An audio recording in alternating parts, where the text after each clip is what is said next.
Chapter 4. Slaves of the Machine. The more I thought of Jackson's arm, the more shaken I was. I was confronted by the concrete.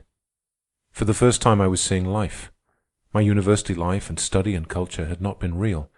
I had learned nothing but theories of life and society that looked all very well on the printed page. But now I had seen life itself. Jackson's arm was a fact of life. The fact, man, the irrefragable fact of Ernest's was ringing in my consciousness. It seemed monstrous, impossible, that our whole society was based upon blood. And yet there was Jackson. I could not get away from him. Constantly my thoughts swung back to him as the compass to the pole. He had been monstrously treated.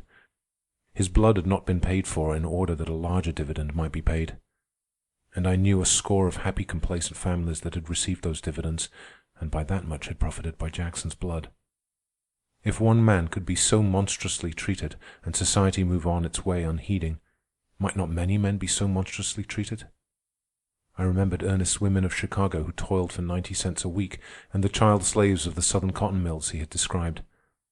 And I could see their wan white hands, from which the blood had been pressed, at work upon the cloth out of which had been made my gown. And then I thought of the Sierra Mills and the dividends that had been paid, and I saw the blood of Jackson upon my gown as well. Jackson I could not escape. Always my meditations led me back to him. Down in the depths of me I had a feeling that I stood on the edge of a precipice.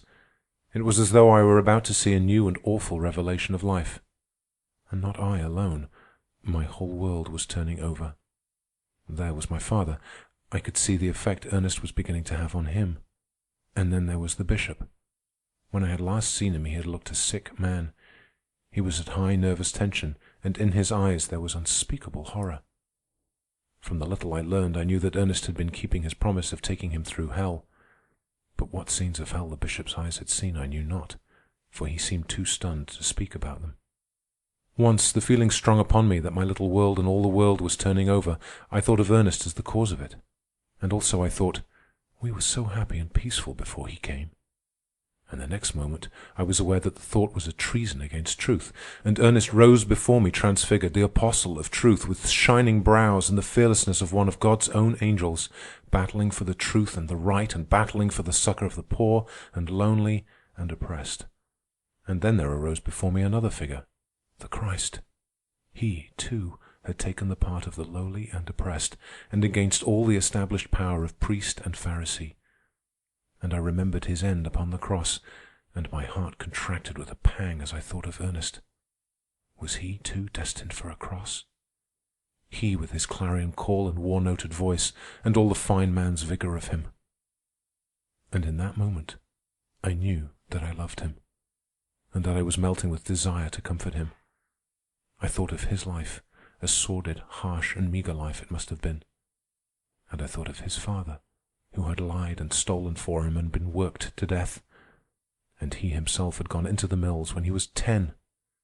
All my heart seemed bursting with desire to fold my arms around him and to rest his head on my breast, his head that must be weary with so many thoughts, and to give him rest, just rest, and easement and forgetfulness for a tender space. I met Colonel Ingram at a church reception. Him I knew well, and had known him well for many years. I trapped him behind large palms and rubber plants, though he did not know he was trapped. He met me with the conventional gaiety and gallantry. He was ever a graceful man, diplomatic, tactful, and considerate. And as for appearance, he was the most distinguished-looking man in our society. Beside him, even the venerable head of the university looked tawdry and small. And yet I found Colonel Ingram situated the same as the unlettered mechanics. He was not a free agent. He, too, was bound upon the wheel. I shall never forget the change in him when I mentioned Jackson's case.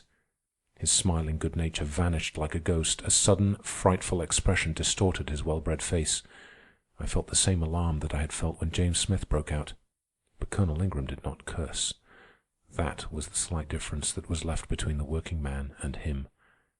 He was framed as a wit, but he had no wit now, and unconsciously, this way and that he glanced for avenues of escape, but he was trapped amid the palms and rubber trees. Oh, He was sick of the sound of Jackson's name. Why had I brought the matter up? He did not relish my joke. It was poor taste on my part and very inconsiderate. Did I not know that in his profession personal feelings did not count? He left his personal feelings at home when he went down to the office. At the office he had only professional feelings. Should Jackson have received damages? I asked. Certainly, he answered. That is, personally, I have a feeling that he should. But that has nothing to do with the legal aspects of the case.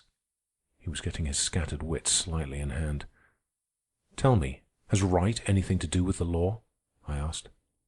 You have used the wrong initial consonant, he smiled in answer. Might? I queried, and he nodded his head. And yet we are supposed to get justice by means of the law? That is the paradox of it, he countered. We do get justice. You are speaking professionally now, are you not? I asked. Colonel Ingram blushed, actually blushed, and again he looked anxiously about him for a way of escape. But I blocked his path and did not offer to move.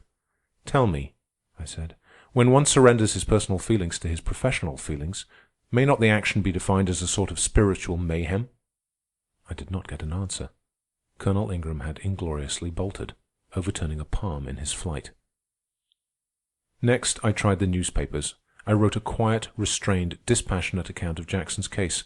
I made no charges against the men with whom I had talked, nor for that matter did I even mention them. I gave the actual facts of the case, the long years Jackson had worked in the mills, his effort to save the machinery from damage and the consequent accident, and his own present wretched and starving condition. The 3 local newspapers rejected my communication, likewise did the 2 weeklies.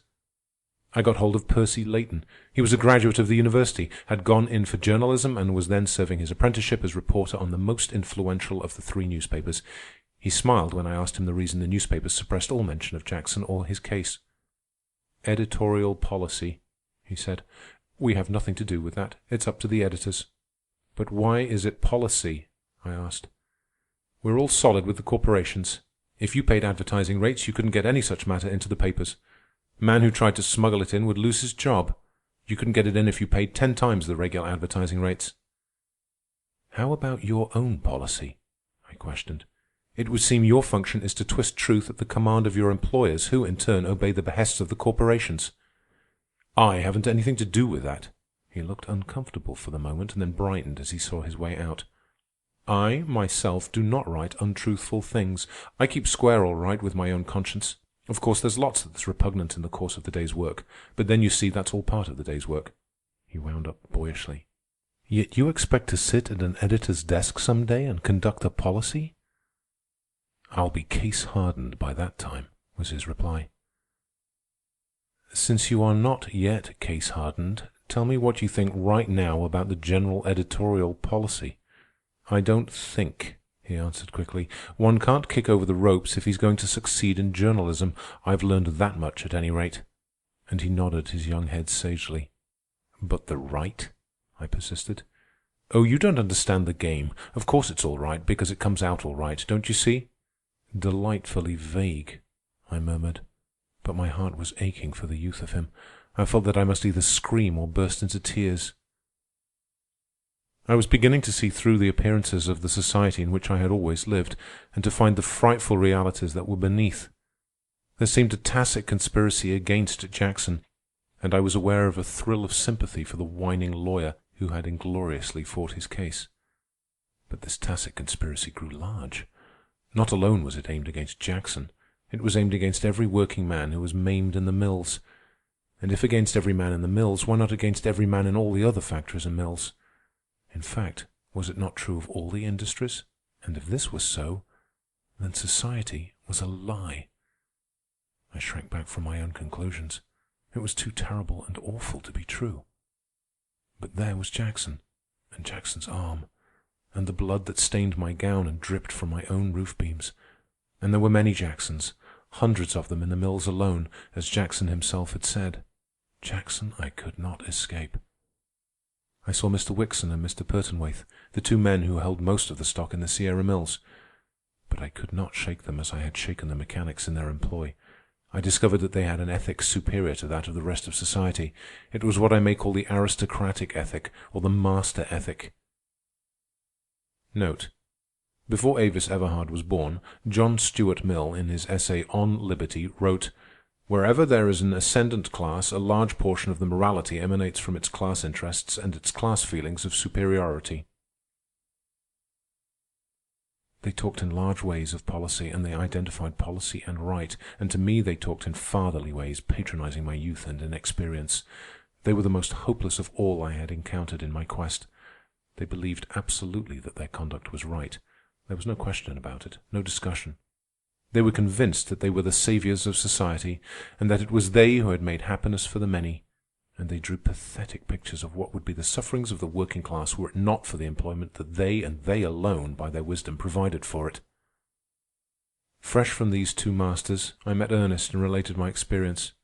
He looked at me with a pleased expression and said, "Really, this is fine. You are beginning to dig truth for yourself. It is your own empirical generalization, and it is correct.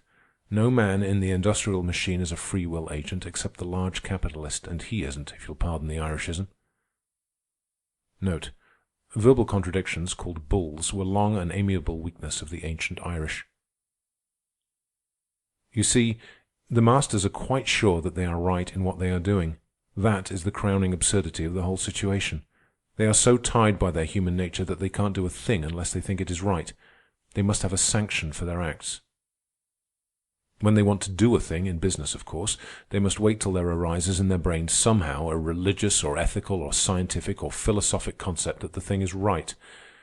And then they go ahead and do it, unwitting that one of the weaknesses of the human mind is that the wish is parent to the thought. No matter what they want to do, the sanction always comes. They are superficial casuists. They are Jesuitical. They even see their way to doing wrong that right may come of it. One of the pleasant and axiomatic fictions they have created is that they are superior to the rest of mankind in wisdom and efficiency. Therefrom comes their sanction to manage the bread and butter of the rest of mankind. They have even resurrected the theory of the divine right of kings, commercial kings in their case. Note: the newspapers in 1902 of that era credited the president of the Anthracite Coal Trust, George F. Baer, with the enunciation of the following principle: "The rights and interests of the laboring man will be protected by the Christian men to whom God, in his infinite wisdom, has given the property interests of the country." The weakness in their position lies in that they are merely businessmen. They are not philosophers. They are not biologists nor sociologists. If they were, of course, all would be well. A businessman who was also a biologist and a sociologist would know approximately the right thing to do for humanity. But outside the realm of business, these men are stupid. They know only business. They do not know mankind nor society, and yet they set themselves up as arbiters of the fates of the hungry millions and all the other millions thrown in. History some day will have an excruciating laugh at their expense. I was not surprised when I had my talk out with Mrs. Wickson and Mrs. Pertonwaithe. They were society women. Note: society is here used in a restricted sense, a common usage of the times to denote the gilded drone that did no labor, but only glutted themselves at the honey vats of the workers. Neither the businessmen nor the laborers had time or opportunity for society. Society was the creation of the idle rich who toiled not, and who in this way played. Their homes were palaces. They had many homes scattered over the country, in the mountains, on lakes, and by the sea. They were tended by armies of servants, and their social activities were bewildering. They patronized the university and the churches, and the pastors especially bowed at their knees in meek subservience. Note: "Bring on your tainted money" was the express sentiment of the church during this period. They were powers, these two women. What of the money that was theirs? The power of subsidization of thought was theirs to a remarkable degree, as I was soon to learn under Ernest's tuition. They aped their husbands and talked in the same large ways about policy and the duties and responsibilities of the rich. They were swayed by the same ethic that dominated their husbands, the ethic of their class, and they uttered glib phrases that their own ears did not understand. Also, they grew irritated when I told them of the deplorable condition of Jackson's family. And when I wondered that they had made no voluntary provision for the man, I was told that they thanked no one for instructing them in their social duties. When I asked them flatly to assist Jackson, they as flatly refused. The astounding thing about it was that they refused in almost identically the same language, and this in face of the fact that I interviewed them separately and that one did not know that I had been or was going to see the other. Their common reply was that they were glad of the opportunity to make it perfectly plain that no premium would ever be put on carelessness by them, nor would they, by paying for accident, tempt the poor to hurt themselves in the machinery. Note: in the files of the Outlook, a critical weekly of the period, in the number dated August 18th, 1906, is related the circumstance of a working man losing his arm, the details of which are quite similar to those of Jackson's case as related by Avis Everhard. And they were sincere, these two women. They were drunk with conviction of the superiority of their class and of themselves. They had a sanction in their own class ethic for every act they performed. As I drove away from Mrs. Pertonwaithe's great house, I looked back at it, and I remembered Ernest's expression that they were bound to the machine, but that they were so bound that they sat on top of it. End of chapter 4. Recording by Matt Saw, Montreal, mattsaw.org.